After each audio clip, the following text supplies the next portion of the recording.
Good day ആൾ. നമ്മൾ discuss ചെയ്യാൻ പോകുന്ന ടോപ്പിക്ക് 4th മോഡ്യൂളായ ഡിസൈൻ ഓഫ് എക്സ്പെരിമെൻ്റ് ആണ്. ഓക്കെ, അപ്പോൾ നോക്കാം എന്താണ് എക്സ്പെരിമെൻറ്റ്. നമുക്കറിയാം ഇവിടെ എക്സ്പെരിമെൻറ്റ് സ്റ്റാർട്ട് ചെയ്യുന്നത് എന്താണ്, പ്രോബ്ലമായിട്ടാണ്. നമ്മൾ സെറ്റ് ഓഫ് ഒബ്സർവേഷൻ വെച്ചിട്ട് എന്ത് ചെയ്യുന്നു, അതിൻ്റെ ആൻസർ എന്ത് ചെയ്യുന്നു, ഒബ്റ്റെയിൻ ചെയ്യുന്നു. അതായത് എക്സ്പെരിമെൻ്റ് എന്ന് പറയുന്നത് എന്താണ്, is a device or a means of getting an answer to the problem under consideration. അതാണ് എന്ത് എക്സ്പെരിമെൻ്റ് എന്ന് പറയുന്നത്. എക്സ്പെരിമെൻറ്റ് രണ്ട് കാറ്റഗറീസ് ആയിട്ട് ക്ലാസിഫൈ ചെയ്തിട്ടുണ്ട്. ഒന്ന് ആബ്സലൂട്ടും മറ്റൊന്ന് കമ്പാരിറ്റീവും. ആബ്സലൂട്ട് എക്സ്പെരിമെൻ്റ് എന്ന് പറഞ്ഞാൽ നമുക്ക് ആബ്സലൂട്ട് വാല്യൂസ് ആയിരിക്കും കിട്ടുന്നത്. അതായത് average intelligence question, IQ of group of people, അതുപോലെ തന്നെ കോറിലേഷൻ കോഎഫിഷ്യൻ ബിറ്റ്വീൻ ടു വേരിയബിൾ, നമുക്ക് എന്താണ് അതിൻ്റെ ആബ്സലൂട്ടിലായിട്ടുള്ളൊരു വാല്യൂസാണ് കിട്ടുന്നത്. കമ്പാരിറ്റീവ് എക്സ്പെരിമെൻറ്റിൽ എന്ന് വെച്ചാൽ രണ്ടോ അതിൽ കൂടുതലോ ഒബ്ജക്റ്റിൻ്റെ പോപ്പുലേഷൻ ക്യാരക്ടറിസ്റ്റിക്സിൻ്റെ എഫക്റ്റ് നമ്മൾ എന്ത് ചെയ്യുന്നു, കമ്പയർ ചെയ്യുന്നു. രണ്ടോ അതിൽ കൂടുതലോ ഒബ്ജക്റ്റിൻ്റെ പോപ്പുലേഷൻ ക്യാരക്ടറിസ്റ്റിക്സിൻ്റെ എഫക്റ്റ് നമ്മൾ എന്ത് ചെയ്യുന്നു, കമ്പയർ ചെയ്യുന്നു. അതാണ് എന്ത് കമ്പാരിറ്റീവ് എക്സ്പെരിമെൻ്റ് എന്ന് പറയുന്നത്. എക്സാമ്പിളായിട്ട് പറഞ്ഞാൽ കമ്പാരിസൺ ഓഫ് ഡിഫറെൻറ്റ് ഫെർട്ടിലൈസേഴ്സ്, അതുപോലെ തന്നെ different kind of varieties of crop, ഇതൊക്കെ എന്താണ് കമ്പാരിറ്റീവ് എക്സ്പെരിമെൻറ്റിൻ്റെ എക്സാമ്പിളാണ്. ഇവിടെ നമ്മൾ മെയിനായിട്ടും കമ്പാരിറ്റീവ് എക്സ്പെരിമെൻറ്റിനെ പറ്റിയാണ് നോക്കുന്നത്. ഓക്കെ, അതിൽ വരുന്നൊരു ടേമാണ് ട്രീറ്റ്മെൻറ്റ്. അതൊരു എക്സാമ്പിൾ പറഞ്ഞാൽ, അതായത് ഒരു ഫീൽഡ് ഓഫ് എക്സ്പെരിമെൻറ്റ്. ഓക്കെ, ഒരു അഗ്രികൾച്ചർ എക്സ്പെരിമെൻറ്റിൽ നമ്മൾ എന്ത് ചെയ്യുന്നു, ഡിഫറെൻറ്റ് വെറൈറ്റീസ് ഓഫ് ക്രോപ്സിൻ്റെ എഫക്റ്റാണ് നമ്മൾ സ്റ്റഡി ചെയ്യുന്നത്. അതായത് ക്രോപ്പ് 1, ക്രോപ്പ് 2, ക്രോപ്പ് 3, ക്രോപ്പ് 4 വരെ ഉണ്ട്. ഓക്കെ, അപ്പം ഇതിൽ ഏത് ക്രോപ്പാണ് കുറച്ചും കൂടെ ഈൽഡ് തരുന്നത്, അല്ലെങ്കിൽ ഏത് ക്രോപ്പാണ്, അതായത് ഈ 4 ക്രോപ്പിൻ്റെ ഈൽഡ് തരുന്നത് സെയിം ആണോ? ഓക്കെ, അപ്പം ഇപ്പോൾ ട്രീറ്റ്മെൻറ്റ് എന്ന് പറഞ്ഞാൽ കമ്പാരിറ്റീവ് എക്സ്പെരിമെൻറ്റിൽ ഏത് ഫാക്ടറാണ് നമ്മൾ എന്ത് ചെയ്യുന്നത്, കമ്പാരിസൺ നടത്തുന്നത്, അതിനെയാണ് ട്രീറ്റ്മെൻറ്റ് എന്ന് പറയുന്നത്. നമ്മൾ എക്സാമ്പിളായിട്ട് പറഞ്ഞാൽ അഗ്രികൾച്ചർ എക്സ്പെരിമെൻറ്റിൽ ഡിഫറെൻറ്റ് വെറൈറ്റീസ് ഓഫ് ക്രോപ്പ്, ഇതൊക്കെ എന്താണ് ട്രീറ്റ്മെൻറ്റ് എക്സാമ്പിളാണ്. അതുപോലെ തന്നെ ഡിഫറെൻറ്റ് ഫെർട്ടിലൈസർ, ഇതൊക്കെ എന്താണ് ട്രീറ്റ്മെൻറ്റിൻ്റെ എക്സാമ്പിളാണ്. അപ്പോൾ അതിന് ഡിഫറെൻറ്റ് ലെവൽ ഓഫ് ഇറിഗേഷൻ, ഇതൊക്കെ ട്രീറ്റ്മെൻറ്റിൻ്റെ എക്സാമ്പിളാണ്. ഓക്കെ, ട്രീറ്റ്മെൻറ്റ് എന്ന് പറഞ്ഞാൽ എന്താണ്, the factor among which comparison, ഏത് ഫാക്ടറാണ് കമ്പാരിസൺ ചെയ്യാൻ നമ്മൾ ഉപയോഗിക്കുന്നത്, അതിനെയാണ് ട്രീറ്റ്മെൻറ്റ് എന്ന് പറയുന്നത്. ഓക്കെ, അതായത് various subject of comparison in a comparative എക്സ്പെരിമെൻറ്റിനാണ് ട്രീറ്റ്മെൻറ്റ് എന്ന് പറയുന്നത്. അതായത് എക്സാമ്പിളായിട്ട് പറഞ്ഞാൽ different fertiliser, different varieties of crop, ഇതൊക്കെ ട്രീറ്റ്മെൻറ്റിൻ്റെ എക്സാമ്പിളാണ്. ഓക്കെ, പിന്നെ അതുപോലെ തന്നെ അടുത്ത ടേമാണ് എക്സ്പെരിമെൻ്റൽ യൂണിറ്റ്. എക്സ്പെരിമെൻ്റൽ യൂണിറ്റ് എന്ന് പറഞ്ഞാൽ, അതായത് experiment material, the smallest division of the experimental material to which apply the treatment. നമ്മൾ ഏതിലാണോ നമ്മൾ എന്ത് ചെയ്യുന്നത്, ട്രീറ്റ്മെൻറ്റ് ഏത് മെറ്റീരിയലാണോ ട്രീറ്റ്മെൻറ്റ് അപ്ലൈ ചെയ്യുന്നത്, അതിനെയാണ് എക്സ്പെരിമെൻ്റൽ മെറ്റീരിയൽ എന്ന് പറയുന്നത്.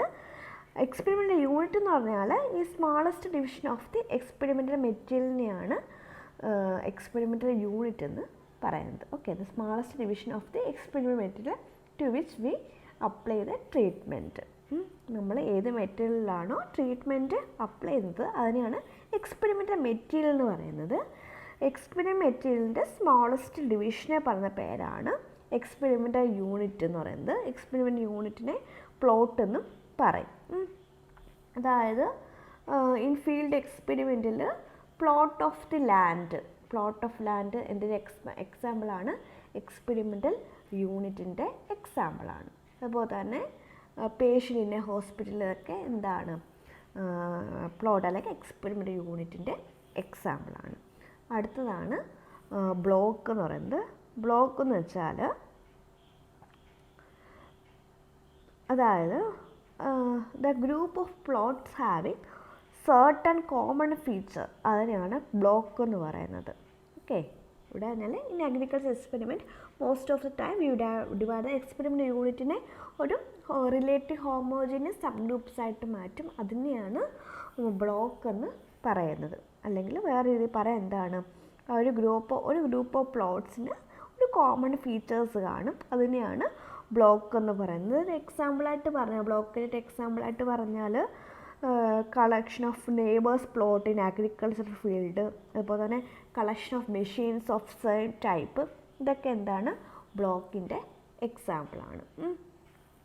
അടുത്ത ഒരു ടേമാണ് ഈൽഡ്. അടുത്തൊരു ടേമാണ് ഈൽഡ് എന്ന് പറയുന്നത്. ഈൽഡ് എന്ന് പറയുമ്പോൾ എന്താണ്, any quantity measure obtained from A plot may be termed as yield. അതായത് നമുക്ക് പ്ലോട്ടിൽ നിന്ന് അല്ലെങ്കിൽ എക്സ്പെരിമെൻ്റൽ യൂണിറ്റിൽ നിന്ന് നമുക്ക് എന്തെങ്കിലും ഒരു ക്വാണ്ടിറ്റേറ്റീവ് മെഷർ എന്ത് ചെയ്യാം കിട്ടുന്നു, അതിനെയാണ് ഈൽഡ് എന്ന് പറയുന്നത്. അതായത് ഒരു എക്സാമ്പിളായിട്ട് പറഞ്ഞാൽ നമ്മൾ 4 വെറൈറ്റി ഓഫ് വീറ്റിൻ്റെ ഇത് നടുന്നു. അപ്പോൾ നമുക്ക് കിട്ടുന്ന വീറ്റിൻ്റെ ആ ക്വാണ്ടിറ്റി, ആ മെഷറിനെയാണ്, എത്രത്തോളം വീറ്റ് കിട്ടി ആ മെഷറിനെയാണ്, ആ ക്വാണ്ടിറ്റേറ്റീവ് മെഷറിനെയാണ് നമ്മൾ ഈൽഡ് എന്ന് പറയുന്നത്.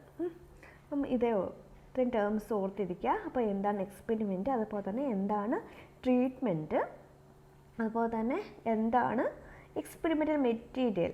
എക്സ്പെരിമെൻ്റ് എന്ന് പറഞ്ഞാൽ ട്രീറ്റ്മെൻറ്റ് ഏത് മെറ്റീരിയലാണ് നമ്മൾ അപ്ലൈ ചെയ്യുന്നത്, അതാണ് എക്സ്പെരിമെൻ്റൽ മെറ്റീരിയൽ.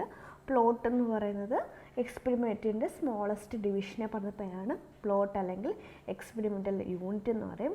അതുപോലെ തന്നെ ഒരു ക്വാണ്ടിറ്റേറ്റീവ് മെഷർ നമുക്ക് എന്തെങ്കിലും പ്ലോട്ടിൽ നിന്ന് ഒബ്റ്റെയിൻ ചെയ്യാൻ പറ്റും, അതിനെയാണ് ഈൽഡ് എന്ന് പറയുന്നത്. ഓക്കെ, അപ്പോൾ ഇനി അടുത്ത് നമുക്ക് നോക്കാം. അടുത്തത് 3 principles of design of experiment. 3 principles ഉണ്ട്, 3 അത് ഇമ്പോർട്ടൻ്റ് ആണ്. Randomisation, replication, error control. Randomisation, അതുപോലെ തന്നെ എന്താണ് randomisation, replication, error control. Okay, അതാണ് 3 main principle of design of experiment. അതായത് ഒരു മാർക്കിനൊക്കെ ചോദിച്ചാൽ എന്താണ് principle of design of experiment എന്ന് വെച്ചാൽ 3 റാൻഡമൈസേഷൻ, റെപ്ലിക്കേഷൻ, എറർ കൺട്രോൾ. എന്താണെന്ന് നോക്കാം. നമുക്കറിയാം റാൻഡമൈസേഷൻ എന്ന് വെച്ചാൽ നമ്മൾ ട്രീറ്റ്മെൻറ്റും എക്സ്പെരിമെൻ്റ് യൂണിറ്റ്സ് എന്ത് ചെയ്യുന്നു, ഡിസൈഡ് ചെയ്തു. ട്രീറ്റ്മെൻറ്റും എക്സ്പെരിമെൻ്റ് യൂണിറ്റ്സും ഡിസൈഡ് ആയതിനു ശേഷം നമ്മൾ എന്ത് ചെയ്യുന്നു, ഓരോ എക്സ്പെരിമെൻ്റ് യൂണിറ്റ്സിൽ നമ്മൾ എന്ത് ചെയ്യുന്നു, ട്രീറ്റ്മെൻറ്റ് എന്ത് ചെയ്യുന്നു, അലോട്ട് ചെയ്യുന്നു. അത് നമ്മൾ അലോട്ട് ചെയ്യുന്നത് റാൻഡമായിട്ടായിരിക്കും നമ്മൾ എന്ത് ചെയ്യുന്നത്, അലോട്ട് ചെയ്യേണ്ടത്. കാരണം വെച്ചാൽ പേഴ്സണലോ സബ്ജക്റ്റീവ് ബയാസ് ഒന്നും വരാൻ എന്ത് ചെയ്യാൻ പാടില്ല. ഓക്കെ, അപ്പം അതിനാണ് ഒരു പ്രൊസീജിയറിനെയാണ് നമ്മൾ റാൻഡമൈസേഷൻ എന്ന് പറയുന്നത്. After the treatment and the experiment units are decide, treatments are allotted to the experiment units are എന്തായിരിക്കണം, randomised to avoid any type of personal അല്ലെങ്കിൽ സബ്ജക്റ്റീവ് ബയാസ്. ഓക്കെ, അപ്പോൾ അതാണ് റാൻഡമൈസേഷൻ എന്ന് പറയുന്നത്. അതായത് the manner of allocation of treatment to the experimental unit ആണ് randomisation എന്ന് പറയുന്നത്. അടുത്തതാണ് റെപ്ലിക്കേഷൻ. എന്ന് വെച്ചാൽ നമ്മൾ എന്ത് ചെയ്യുന്നു, നമുക്ക് 6 എക്സ്പെരിമെൻ്റൽ യൂണിറ്റ്സിൽ ഒരു ട്രീറ്റ്മെൻറ്റ് നമ്മൾ എന്ത് ചെയ്യുന്നു, അലോട്ട് ചെയ്യുന്നു. ഓക്കെ, ഒരു ട്രീറ്റ്മെൻറ്റ് 6 എക്സ്പെരിമെൻ്റൽ യൂണിറ്റ്സിന് നമ്മൾ എന്ത് ചെയ്യുന്നു, അലോട്ട് ചെയ്യുന്നു. അത് നമ്മൾ എന്താ പറയുക, decide to be replicated 6 times എന്ന് പറയും. അതായത് ഒരു ട്രീറ്റ്മെൻറ്റിൽ ഒരു ട്രീറ്റ്മെൻറ്റ് തന്നെ 6 എക്സ്പെരിമെൻ്റൽ യൂണിറ്റ്സ് നമ്മൾ എന്ത് ചെയ്യുന്നു, അലോട്ട് ചെയ്യുന്നു. അതിനെയാണ് റെപ്ലിക്കേറ്റഡ് 6 ടൈംസ് എന്ന് പറയും. അതായത് ഒരു ഡിസൈനിൽ ഓരോ ട്രീറ്റ്മെൻറ്റ്സും 6 ടൈംസ് ആണ് റെപ്ലിക്കേറ്റ് ചെയ്യുന്നത് വെച്ചാൽ നമ്മൾ റെപ്ലിക്കേറ്റ് ചെയ്യുന്നതെങ്കിൽ നമ്മൾ ആ ഡിസൈനെ പറഞ്ഞ പേരാണ് ടു ഹാവ് 6 റെപ്ലിക്കേഷൻ എന്ന് പറയും. Design set have 6 replication. ഈ റെപ്ലിക്കേഷന് എന്ത് ചെയ്യുന്നു, is necessary to increase the accuracy of the estimate and treatment effect increase ചെയ്യുന്നു. Okay, replication which specify the number of units to be provided for each of the treatments. അതായത് ഒരു treatment എത്ര പ്രാവശ്യം എന്ത് ചെയ്ത് റിപ്പീറ്റ് ചെയ്തു, അതിനെയാണ് replication എന്ന് പറയുന്നത്. അടുത്തതാണ് ഇറർ കൺട്രോൾ എന്ന് പറയുന്നത്. ഇറർ കൺട്രോൾ എന്ന് വെച്ചാൽ ഇറർ വേരിയൻസിനെ എന്ത് ചെയ്യുന്നു, റെഡ്യൂസ് ചെയ്യുന്നു. The method for reducing the error variance, ആ മെഷീനെ പറയുന്ന പേരാണ് ഇറർ കൺട്രോൾ അല്ലെങ്കിൽ ലോക്കൽ കൺട്രോൾ എന്ന് പറയുന്നത്. ഇറർ കൺട്രോൾ എന്ന് വെച്ചാൽ നമ്മൾക്ക് തന്നിരിക്കുന്ന എക്സ്പെരിമെൻ്റ് യൂണിറ്റ്സ് ഹെട്രോജീനിയസ് ആയിട്ടുള്ള എക്സ്പെരിമെൻ്റ് യൂണിറ്റ്സ് വരാം. ഓക്കെ, ഹെട്രോജീനിയസ് ആയിട്ടുള്ള എക്സ്പെരിമെൻ്റൽ യൂണിറ്റ്സ് വരാം. അപ്പം ഈ ഹെട്രോജീനിയസിന് നമ്മൾ എന്ത് ചെയ്യുന്നു, ഒരേ ഹോമോജീനിയസ് ആയിട്ടുള്ള എന്താക്കുന്നു, ഗ്രൂപ്പാക്കി മാറ്റുന്നു. ഓക്കെ, എക്സ്പെരിമെൻ്റ് യൂണിറ്റ്സിനെ എന്താക്കി മാറ്റുന്നു, ഹോമോജീനിയസ് ആക്കി മാറ്റുന്നു. അതിനെയാണ് ഇറർ കൺട്രോൾ അല്ലെങ്കിൽ ലോക്കൽ കൺട്രോൾ എന്ന് പറയുന്നത്. എക്സ്പെരിമെൻ്റ് യൂണിറ്റ്സിനെ ഹെട്രോജീനിയസ് ആയിട്ട് കിടക്കുന്ന എക്സ്പെരിമെൻ്റ് യൂണിറ്റ്സിനെ നമ്മൾ എന്താക്കി മാറ്റുന്നു, ഓരോ ഹോമോജീനിയസ് ഗ്രൂപ്പ്സ് ആക്കി മാറ്റുന്നു. അതിനെയാണ് എറർ കൺട്രോൾ എന്ന് പറയുന്നത്, അല്ലെങ്കിൽ ലോക്കൽ കൺട്രോൾ എന്ന് പറയും. എറർ കൺട്രോൾ അല്ലെങ്കിൽ ലോക്കൽ കൺട്രോൾ എന്നും പറയും. ഇതാണ് ഇവിടെ നോക്കിയത്, എന്താണ് എക്സ്പെരിമെൻറ്റ്, അതുപോലെ തന്നെ എന്താണ് ട്രീറ്റ്മെൻറ്റ്, പിന്നെ എന്താണ് എക്സ്പെരിമെൻ്റ് മെറ്റീരിയൽ അല്ലെങ്കിൽ എക്സ്പെരിമെൻ്റൽ യൂണിറ്റ് എന്താണ്, പിന്നെ എന്താണ് ബ്ലോക്ക്, അതുപോലെ തന്നെ 3 പ്രിൻസിപ്പിളുണ്ട്. 3 principle of design of experiment important ആണ്. അതെന്ന് പറയുന്നത് റാൻഡമൈസേഷൻ, റെപ്ലിക്കേഷൻ, ഇറർ കൺട്രോൾ. അതെന്താണ്, റാൻഡമൈസേഷൻ എന്താണ്, റെപ്ലിക്കേഷൻ എന്താണ്, അതുപോലെ തന്നെ ഇറർ കൺട്രോൾ എന്താണ്. ഇറർ കൺട്രോൾ വേറൊരു പേരും പറയും, ലോക്കൽ കൺട്രോൾ.